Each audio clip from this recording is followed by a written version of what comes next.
client last year say something that was incredibly wise. When he hired me, and in other words, I took him on as a coaching client, he said, you know, Alex, the reason that I wanted to be your client is because I want to be where you are in a few years, and I know you did not get there by accident. You designed your life.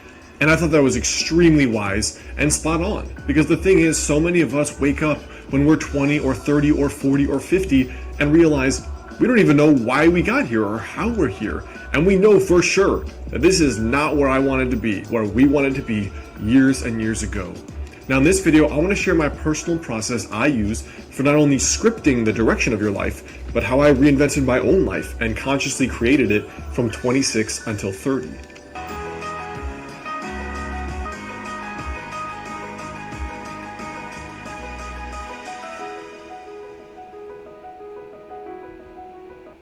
What's up guys, Alex Hine here, author of the book Master the Day. Now in my own life here, really I think that designing your life and making it go forward in the direction you want it to go forward has three parts. And the very first part is the design, the second part is the habits you use or you do on a daily basis, and the third is the follow through or the follow up. In other words, how do you actually stay on track when you get off track? Because half of the game of goal achievement is purely when you get punched in the face, what are you going to do differently to get back up and get back in the fight? Now for me, the first thing is vision. It's basically the design. You know, if you just sit down for a day, you pour a coffee, you get out a piece of paper and you write down what would be the coolest thing that could happen over the next 5 years in my life. If you just do that, you're already ahead of 99% of humanity who show up with no game plan, no vision for the future, no clue what they would like to create besides, you know, I would like more money, or I'd like that girl or that guy, or I'd like a nicer car. There's almost no consciousness or conscious energy given to thinking about what do I want to build in the future? Like what consciously and concretely do I want to improve? So for me, the way that I do that is, first of all, I have a journal where I'm regularly writing down updates for the kind of life that I want to build. You know, it starts with the vision, which makes me think of the fact that the skyscrapers of New York started with a picture in somebody's head. And so did spaceships.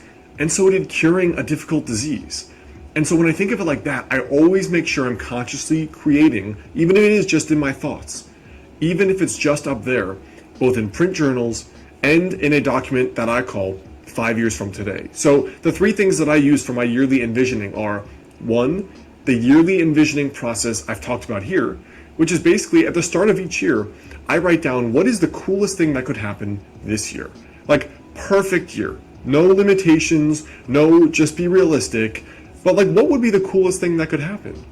I put it on one piece of paper that's always on my desk every single day, and I review it twice per day. Now from there, that yearly document also has my daily habits, the unique projects I'm working on in each quarter of the year, as well as the things I know that I need to work on to get better, basically, to improve myself. The second thing is the pocket journal I carry around. This for me is always to record things that may change about my thinking, ideas I get when I read or listen to podcasts, as well as little intuitive hunches that come up. So if I'm talking to a friend or I'm reading a book and I'm like, wow, that would be an awesome idea. For example, that's where all my books came from. Wouldn't it be cool too? ... I put it down in this little book. It's just a little 3x5 moleskin that I always carry around with me. And then day by day, I can flip through that and be like, you know what? These were those cool things I wanted to basically manifest and create in my own life. Let me just keep a note of them. The second way I do that is by doing a weekly journal page. Now the weekly journal page is just a strategy page, which I talked about in my recent video on journaling for success. And in that strategy page, it's basically, where are you, Alex? Where do you want to be? And are those habits you're doing every day sufficient enough to actually get you there? So the whole point of this journal page is reflection. You're doing this, are you still on track? If not, what has to change? And then finally, I have this little journal notebook, a digital notebook in Evernote, and it just says 5 years from today. Now, I don't really stick with that idea of 5 years from today, but the point for me is, where do I want to go? In what direction? It could be as simple as moving. Like I know I'm moving to California after I'm done with my doctorate in Portland. It could be as simple as the relationship you want to be in. For example, I'm 30. I know that I want to be married by 35, so I can have that there. I know that I want to have a private practice and a traditionally published book and 3-4 vacations per year. I put all of that down where I don't know how I'm going to make it happen yet, but it will happen for sure. I haven't quite fleshed out the process. The point is that you're putting trajectories in your brain and in your subconscious. And when you check that every once in a while, you're kind of like, oh yeah, I knew I wanted to do that, but all right, let's start thinking about how I can actually do it. And almost all of those things come true for me, especially if you regularly review that. Now, the second piece here is your habits. So the daily action steps that you're going to actually do to make that a reality. Now, I've shared this philosophy many times. It makes up the bulk of my book, Master the Day. But the point is that you think about the goals you want to reach, and then you have to break them down. Forget the goal, but break it down into a daily habit. So with fitness, you forget losing 30 pounds. The habit is cook every day, go to the gym 20 minutes a day. You want to write a book, you forget having written a book, you put down the habit, write 500 words a day. You want to be in an amazing relationship in 2 years, you forget that goal, you put the habit, I'm going to go out to 4 events where I might meet like-minded people. And that's your daily habit. So you bring it back to, what do I have to do today? Now, the way I track that is a combination of ways. So not only in that yearly visioning document do I put that, I also record it in Evernote. And the reason I do that is because every Thursday, I have a 30 to 45 minute mastermind call. Now, I've had a personal mastermind for over 4 years now, every single week. And it's basically started when I started my business because that was so difficult for me. But it progressed to, like, are you happy? Are you building the life you want? Is your ladder up against the right wall, as the saying goes? Because you might climb the ladder of success and realize you climbed the wrong ladder and you're not where you want to be. So it's also about conscious goal setting and being crystal clear on the path forward, making sure you're going down the right path you want to be down. So I actually have a maximum of 3 goals per year and then 3 habits per goal. For example, the goals are often much more complex than you think. Like, let's say you've only been sleeping 5 hours a night. Well, your daily ritual may have to be, I'm going to disconnect from the computer at 11, I'm not going to have coffee after 5, and I'm not going to stress myself out with homework or with work after a certain time. It may take a few habits. Just like doing well in school or high performing at your work may also be more than one habit. It may mean I'm going to study this study strategy every day and apply that. Or I'm going to do an extra 1 hour of work per day or self-study or something else. The way that I personally do it is just 3 habits per actual goal. And those I track in a weekly scorecard document, which is, these are the 3 things, did I do them Monday through Sunday?